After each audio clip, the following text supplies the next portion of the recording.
this may not be the life you planned, but it might be the life now that actually fits you better. And once you move through that like initial shock and grief, which is really hard, you get to ask the question maybe that you haven't asked in a very long time, which is, what do I want? And what do I want now? And that question, I think, is where the opportunity begins. Welcome to Divorce Dialogues. I'm Katherine Miller. This is where we have honest, thoughtful conversations about divorce, the emotional, financial, legal, and family questions no one prepares you for. From deciding whether to separate, to navigating the process with dignity, to rebuilding what comes next, Divorce Dialogues is here to help you find clarity, perspective, and a better way forward. What if divorce isn't the end of your story, but the moment you finally get to rewrite it? Because for many people, divorce doesn't just change the structure of their lives. It actually disrupts the story they thought they were living, their identity, their expectations, and their assumptions about what the future was going to look like. And that disruption can feel deeply, deeply unsettling. It can feel like loss. It can feel like failure. There's actually another way to look at that moment, not as the end of something, or not as the end of something only, but also as the beginning of a different kind of authorship. One where the question shifts from how did this happen to what do I want to create from here? And that's not always an easy shift to make, especially when you're still in the middle of the emotional and practical realities of the divorce. What this conversation is really about is that space, that in between. Divorce lies at the intersection of what was and what will be. And so, what if divorce isn't the end of your story, but the moment when you finally get to rewrite it? Today, I'm speaking with Tamara Frankfort Odinec. She's the author and founder of My Next Chapter, a platform dedicated to helping people navigate life after divorce with clarity, confidence, and support. And Tamara's work focuses on what comes next, how we rebuild our lives, redefine ourselves, and move it forward in a way that feels intentional and aligned, especially when life does not unfold the way that we expected. In this conversation, we're exploring the emotional and practical realities of starting over, what it takes to move through the uncertainty, reclaim your identity, or maybe redefine your identity, and begin your next chapter with purpose. Welcome, Tamara. It's a pleasure to have you on the show. Thank you so much for having me. Honored.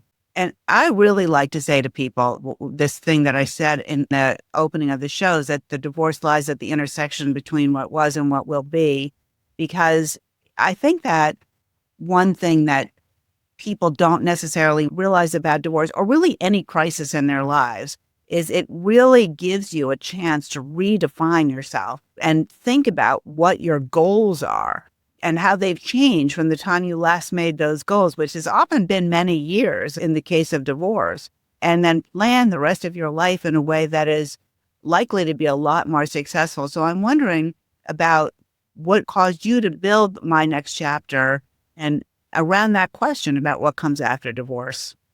So that's absolutely true. We hear and see that very thing a lot where people make the decision to get divorced for a whole host of reasons. And sometimes it's out of their control. Sometimes it's within their control, but it's based on something that happens or feeling that they've resolved over time. And they don't necessarily think of it as an opportunity, but ultimately it really is. And for me, I got divorced 5 years ago. And at the time, it was incredibly isolating. I just remember, like, I had no friends or family really close to me who were divorced, and it was extremely lonely. And I would Google at night and wind up on these long threads trying to find people who could identify with me. And I know when to call. And at the time, I thought, wow, there should be something out there. And I sort of clocked it. And then a couple of years later, I moved through it. And I'll talk a little bit about that transition. But I was really happy in my next chapter. And I thought about that period of loneliness as sort of the past and something I had to go through to get to where I was. And I started getting calls from people like, help me, I'm here. I want to get inspiration for this next phase. And I thought, you know what? I'm really at the point where there's an opportunity to help people, to bring together a community of people who've navigated successfully through it, who are happy in their next chapter, to help people who are right at that beginning, and also to bring in experts to weigh in all these areas where you have issues, where there are so many competing voices, and why not just have one source that has it all there? And it's been really inspiring. So people really come in at all stages. We have people getting informed and ready. In some cases, people to wind up deferring, people navigating the actual divorce process. And then we have this big group of people also that are rebuilding and trying to figure out what's next. And that's been really inspiring for me, and where we've built in a lot of content because we have a lot more people interested in that than we initially thought. So yes, they're coming in because they're uncertain and they're lonely and they're not sure whether to get a mediator or a lawyer. But at the end of the day, they also want community and they want guidance around how to think about who they are now and how to fill their free time that they didn't have. And it's really an opportunity to rethink how you live your life and who you are, because for most people, they haven't done that in a lot of years. What do you see people struggling most with during this transition? Like me, a lot of people are very lonely. And actually, what's been really interesting is I do think there's a shift in the culture, in the zeitgeist a bit, where divorce is starting to sort of change in terms of perception, especially with the increase in midlife divorce, women initiating divorce, where it's not necessarily viewed as this failure anymore. In some cases, people are like, okay, I know I need to do this and it's okay, but they still feel completely alone. And they really are looking for community. They're looking for support. And then there's also this sort of in-between phase, and that's long. And there are people who come in with one question and then have another, and the process may take longer than they think. And they're in this period where they're juggling sort of the practical elements of divorce, but also working on themselves emotionally and supporting them across sort of all phases, the practical components and the emotional components. And then I would say the last piece is finance. Finance is huge. I knew it as for myself in divorce, but I thought people would have their own resources for that. But really over 70% of our audience comes in at all stages looking for support, even in the rebuilding phase, and how to think about their finances differently and take ownership. Even in the beginning, can I afford divorce? So we've really built a lot of content in that area as well. I think that it's really hard when you find yourself in the middle of the divorce, especially if you didn't choose it, to stop thinking about the past and start thinking about the future. First of all, do you think that's true? Absolutely. To just shift from, especially when you didn't want the divorce or you were ambivalent, you knew it might be right, but making the decision was really hard. It's very hard to get out of the weed. Like you're just sort of stuck in the middle. And so then to start thinking about all of that at the same time, you're like, I have to solve for this, for sure. As we're having this conversation, it occurs to me, I was going to ask you about helping people formulate a view of the future as a divorced person or what that might look like. But before we get there, I think the decision, even if it's not happening to you, but you're in the position of having to decide, do I want to go on with this marriage with all the problems that it has or not? And I think a lot of that, Tamara, is about future thinking, because people worry, well, then I'll be alone for the rest of my life. So I can imagine people coming to your community with those questions. And how would you encourage someone who might be listening, who's thinking, I'm not sure, I'm really unhappy in this marriage, but is it worth it? What if it's worse? I'm out of the frying pan into the fire after divorce. I know. It's such a good question. And I would say first, you're not alone. I mean, it's over 30% of our members actually who are actively in and taking advantage of mynextchapter.com. And what we talk a lot about, we actually just had a series on this. It's sort of breaking the stuck cycle where people really feel stuck. Should I stay or go? There are pros and cons on both sides. They have lists. And what we call it sort of this ambivalence phase, right? Where you're trying to sort of focusing on the moment and trying to log the different things that happen, trying to create a track record, looking for anything to help you make a decision. But what we try to focus people on, our members on, is how do you feel? What's the feeling? Especially as it relates to the emotional side. How do you leave that conversation? How do you leave that day? And starting to see sort of how you feel in that sort of patterns that happen. And sometimes it is like, actually, I might be conflating this and it might make sense to pause and maybe put some effort into doing therapy. It's not always a decision to go forward with divorce, but people just forget to think about themselves and how they're really feeling at the core. And can they really truly be happy? So we have a lot around kind of identifying how you feel and then moving sort of on to that next moment in decisioning. Of course, there's the financial question, which is a big one. And that's really about preparing yourself ahead of deciding, like preparing to decide. It's like, okay, well, what are the financial realities and what are the options for me? So in a lot of cases, you can make decisions like separating but deferring or delaying a home sale. You can manage child expenses differently. There are a lot of ways to approach it if that's the thing in the way. And so we focus on sort of the more preparation and the more information you have, the better you are to then make that right decision. So that really is sort of that first thing. It's like ambivalence, and then you're moving to focusing on kind of what you can control, which I think is sort of moves you into that what's next phase, which is what you're, I think, getting at with that first question.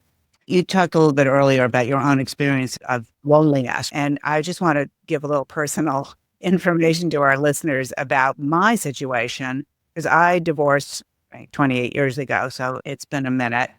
I had this realization, Tamara, where I thought, my children are going to grow up and leave home. My parents are going to pass away, and I'm going to be left alone in this marriage with this guy. And that struck me as so lonely that I was like, I don't care. I cannot have that happen, because it just I felt so unseen and so unappreciated that I was like, I'd rather be alone. I mean, I can identify with the loneliness piece because I actually have a good relationship. I'm fortunate with my ex and we're really good friends, but I was lonely in the marriage and we were more as friends. And I realized that at the beginning of COVID in a way that I always knew, but sort of came out. And that was sort of a trigger for me to really address it and face it, what I was feeling. A lot of people have that. Something occurs or they have in their life separate from the marriage. And then they have this realization where they're encouraged to think about things in a different way or foresee something like you did. But I think a lot of women choose divorce because they really yearn for something more fulfilling in terms of a personal relationship than they have. And it can be so easy to fall into taking care of the kids, going to work, keeping the house up, arranging this, arranging that, doctor's visits and so on, that you lose a sense of intimacy. And I'm talking about emotional intimacy and more than physical intimacy, although certainly that happens too. So for someone like that, what does the next chapter actually look like? I mean, when they're thinking about it, like, this isn't good, but what would that be? What does that actually look like? I mean, I think it's honestly different for every person and who you are and what your priorities are and who you are as a person. And I think the trick there is like, sometimes it does take some work, right? You're not going to just know what is going to make me happy in this next phase. And I never tell people to jump straight to what's next. It's okay to feel overwhelming and overwhelmed and it's impossible and even not know that. Just know you're not happy in your current situation and you know there must be a better way. And then focusing on small shifts towards control and what makes you happy. And even something as simple as understanding your own situation and emotionally about moving from sort of being reactive to sort of preparing and thinking about who you are and what you want. And it's a process. And it starts when you start to see sort of little changes and take these little small shifts, like go do something you've never done before, or call someone you used to be friends with that you aren't, or relate in a different way with your child. Whatever it is, then you start to build these little things that take on meaning and then you do them again. And then you all of a sudden start to build these new patterns in your life that feel better than what they did. I've had previous guests on the show suggest doing something creative, and whether or not that's art or taking a dance class or something that gets you out of yourself and allows you to do something where you are actually creating something different. It uses a different part of your brain. And I think that's probably pretty good advice too. Yeah, I love that. I mean, on my next chapter, we have, of course, of finance, legal, and parenting, but we have fitness and wellness and mindfulness, and we actually cover dating, personal style, home, because there are so many different aspects of one's life, right? And we encourage people to think about, like, what did you enjoy doing as a child or a teenager? Like, maybe that's time to revisit it. Like, it might have been drawing, it might have been chess, or whatever it is. Like, it's a great opportunity to try new things. And especially if you're in a situation where you have a separation where your ex or your soon-to-be ex has a certain portion of time with the kid, you wind up having a free time that you never had. And that's an opportunity to think about using that in a different way, for sure. And I love the way you talk about it as an opportunity, because I think a lot of us think of it as a loss, right? We have children and we don't think that we're not going to be able to peep in on them sleeping every night, except the occasional play date or overnight. And then we're sharing their time, and that can be heartbreaking. It's also an opportunity to have time that you wouldn't otherwise have had to explore who you are, not just sit at home and feel worried that they're not eating properly or something. Absolutely. I mean, it's okay to have two feelings at once, right? Like, I still, yes, I'm happy in this next chapter, and I use my time differently when I'm not with my kids than with them in a way I never thought I would.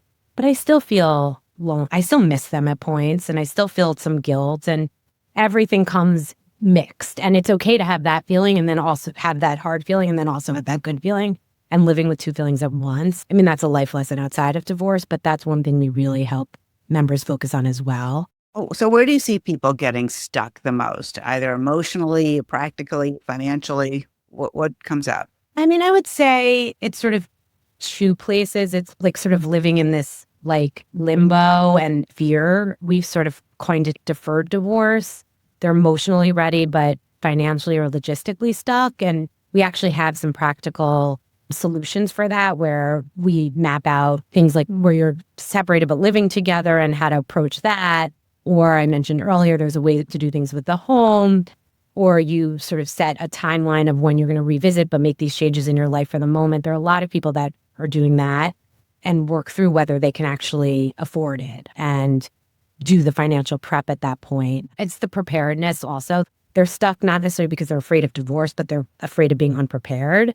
And so just getting more information, and even in that stage before you've actually uttered the words, I want a divorce, or if you know, is very helpful for people too. Divorce Dialogues is brought to you by Miller Law Group. We believe divorce isn't just a legal process, it's a human transition.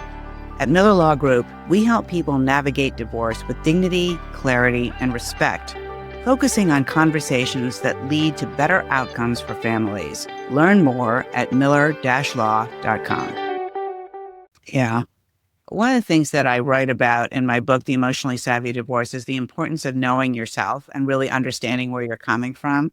And that's like, even before you make the decision to divorce, or if you think you want a divorce, to really understand why, it will really help throughout the entire process, both in terms of grounding you, I think, in the divorce process and the negotiation, whatever happens, whatever anyone says.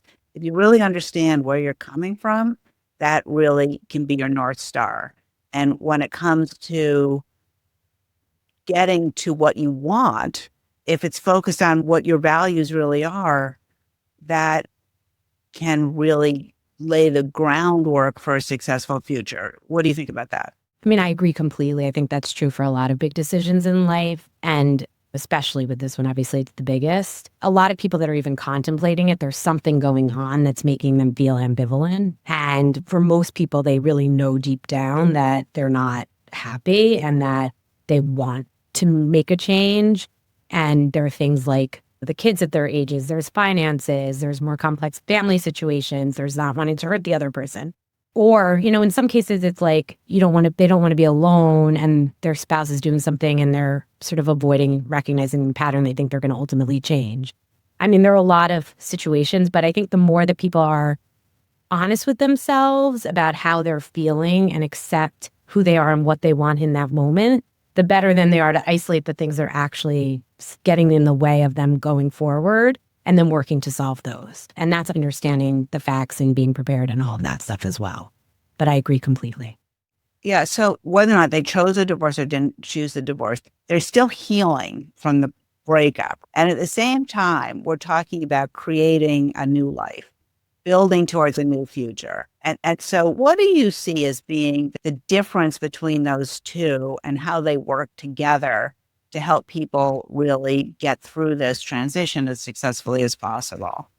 It's a great question. I think healing is looking backward to some extent, and rebuilding is looking forward. That might be oversimplifying, but healing is like you're processing the loss, the grief, the identity that you had in your marriage, and all of that matters, right? And then rebuilding is when you start asking, what do I want now? What do I get to create? Like some of the things we discussed earlier. And that's a very different sort of type of energy. Rebuilding is, as we said, learning new skills, being creative, and practicing independence in a new way. And you really need both to process what you had to then figure out how you want to rebuild. And I think rebuilding is really what turns divorce from something that happened to you into something that moves you forward. I think that oftentimes people, when they've been in long-term relationships, form an identity that's really intertwined with that relationship. So I'm Mrs. So-and-so. I'm a family provider. I'm a parent to Junior and Susie. And it can feel like who they are at their core, their own values or their own self-identification has dissipated over time. And when you talk about then ending that marriage or changing that family structure, it feels like they don't know who they are then. I relate to that deeply. I mean, for me, like I used to define myself through my relationships, my roles, being busy, being needed by friends, family. And then the decision to get divorced sort of made me kind of accept that that's how I was living, like almost for others. And suddenly, like, I started to shift my mindset. Like, I had the space that I didn't know what to do with it. And that can be scary. And to just be like, bind yourself. What does that mean? That feels too big. So I think to what we talked about earlier, it's like starting with experimentation, like trying small things like a routine or a class or a new interest or like writing or fitness and trying different things. And you uncover new things, not overnight, but over time. And then you start to be like, okay, wait, I'm going to do that a second time. And then there's a combination of things. And you're like, okay, wait, I'm starting to like this version of myself. But for me, it was like, for the first time, I was like, okay, wait, this is who I am. And I'm good enough for who I am. And now I'm going to bring that in my own way. And it took a while, but I did think I wasn't happy where I was. I worked through some of the other stuff that was getting in the way, like my worries around the kids and the finances. Now that I look back on it, it didn't happen as deliberately. I wish I had this advice. Like, I think it happened and like I make it sound simple, but this is how we coach people and help them. So it can start to feel a little bit easier, especially when you're in the thick of it. What advice do you have for someone who feels like really lost in it and is wondering, how long is this going to take? I would just say, take a deep breath. You will get through it. It's okay. It feels long and heavy. And try to like take some time on the side to experiment a little. Try something new, like go out with a friend, sign up for a class, like busy yourself a little bit. And don't take the pressure off to bounce back quickly. In some cases, it might take a few years. Some people take 8-10 years. And it's not linear. Like, you're going to feel like, oh, wait, one day I was like, oh my God, I was in my new zone. And then the next day you're going to have grief and loss. And I think that having an expectation that it's just going to all be one path up is where people get in trouble. They're like, wait, I had a setback today. And is this going to be the spiral down? It's no, actually, that's normal. And you can sort of have, as we've been talking about two feelings at once, you can also have a mixed week or mixed month or mixed year where some things move forward and some things feel harder. I just want to highlight for the listeners something that has been a sort of a recurring theme throughout our talk today. And that is sort of thinking back on your life to things that you used to like to do and maybe let go, right? Or something that feels like a lost opportunity. I could have done this, but I didn't. Like, I could have gone to London that time for spring break and I didn't do it. Maybe now's the time to do it. Things like that. Instead of it just being like, oh my gosh, I'm in this huge open space and I have no idea where to go. That's not actually true. That you do have some ideas as to things that might be interesting, and they might not be the thing, might not be the answer, but it's beginning that exploration of the journey of finding out what direction you do want to go. Exactly. Yes. And that's where you start to build like new routines and rituals and sort of get into a new rhythm. I just want to ask this question about reframing. So if the listener is thinking, I never wanted this and this isn't what I wanted, and maybe holding on to a little bit of resentment, how do you help them reframe that in a way that opens the possibility instead of just closing it off? Yeah. I mean, look, no one gets married because they want to get divorced. And a lot of people grow up with the aspiration of being, a bride. It's like the tale as old as time, or a groom. I mean, for a lot of people, and first what we would do at My Next Chapter is sort of validate it, right? No one plans for this and it's normal and it is a loss, right? Even when it's a right decision, it still feels like something ended that really mattered.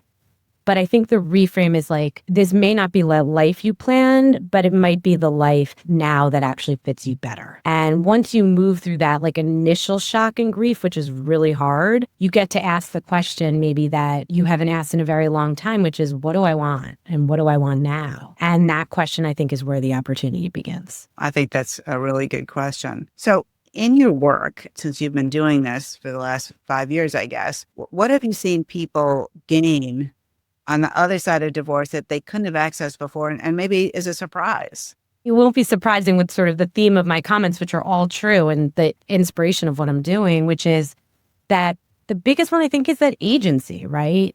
That's probably the word I'd use. People become more honest with themselves. They wind up setting boundaries. They stop living like based on what's expected of them and start making decisions that actually align with who they are now and what they want. And there's also confidence. Like a real confidence comes from making a shift like that in yourself and with the people around you, doing something hard and then realizing that you can do it, and then starting to find little moments of joy, because that will happen. The joy will come again. And I think that it's really ownership of yourself and of a new life at a point that you never thought would be there necessarily, or that you didn't plan. You know, it's really interesting. Here I am interviewing you. You've obviously changed your professional life dramatically because of your own experience of divorce. I did too. I was a divorce lawyer before, but it was after my divorce that I determined to change how people divorce and help them divorce with dignity, because I was like, I'm rather sell shoes, and I'm not kidding. I quit my job. I was like, I'm going to do something else, until I figured out, wait 1 second, I could actually use my skills to help people in a different way. And you did too. And so the thing that I am thinking is that divorce will change you. It changes you. And the question is, does it make you better? Which I think it has for you and it has for me, or not? And that, I think the not is the scary part. So why not just step forward and just be better? Yeah. I mean, I think there's a reason, right, that you got divorced. Even if you're like, oh, looking back on it, I could have done X, Y, and Z. You are where you are, right? And all of the things that we're saying, whether you're 1 month out or you're 5 years out, are still true, right? You're still in this place. You have yourself at this point in your life, and it's an opportunity to think about who you are and what you want on your terms. So I would say, come join us, like, right? Go to mynextchapter.com, find other people who are divorced that are figuring it out too. There's no reason you can't do it now versus right after you get divorced. And we actually have a lot of members. I mentioned, like, we have these phases that are in that, like, post-divorce, we call it like embracing the future, rebuilding what's next. Sometimes it's like sometimes a few years after the fact, because people are like, wait, I got divorced and then I did this and I didn't want to do this and now I want to rethink again. And that opportunity comes with all kind of life transitions, I think, for folks. You know, sometimes you're grieving the loss of a widow or whatever it is. There's a major life change that's causing you or giving the opportunity to think about who you are and what you are. Well said. Tamara Frankfort Odinec, thank you so much for being my guest on Divorce Dialogue. Thank you. This has been amazing. I appreciate it. I have some further reflections on my conversation with Tamara Frankfort Odinec about the future you're building after divorce. As she said, none of us could walk down the aisle and say, I do, thinking, well, this marriage is going to end in divorce. We all plan for a long, happy marriage. And 50% of those marriages, more or less, do not work out the way that we planned for one reason or the other. And divorce, like every crisis in our lives, presents a definite challenge, a real challenge, and a challenge to the lives we're leading, the people we think of ourselves as being, the relationships with people we care about, whether or not that's our ex and our kids. And yet, it also creates this incredible opportunity to redefine ourselves. And that is scary, ladies and gentlemen. Re-identifying, redefining, and reimagining what your goals are and where you're going. And so when I say that divorce lies at the intersection between what was and what will be, I literally see in my mind an intersection, and it's more of a traffic circle. You know, you come on the road that you come on, and now you're on this circle, and it's got a whole bunch of other roads that you could take. And which one of those roads are you going to take? And where does that go? And you just cannot get where you want to go unless you imagine in your mind where that is and what the plan is to be there.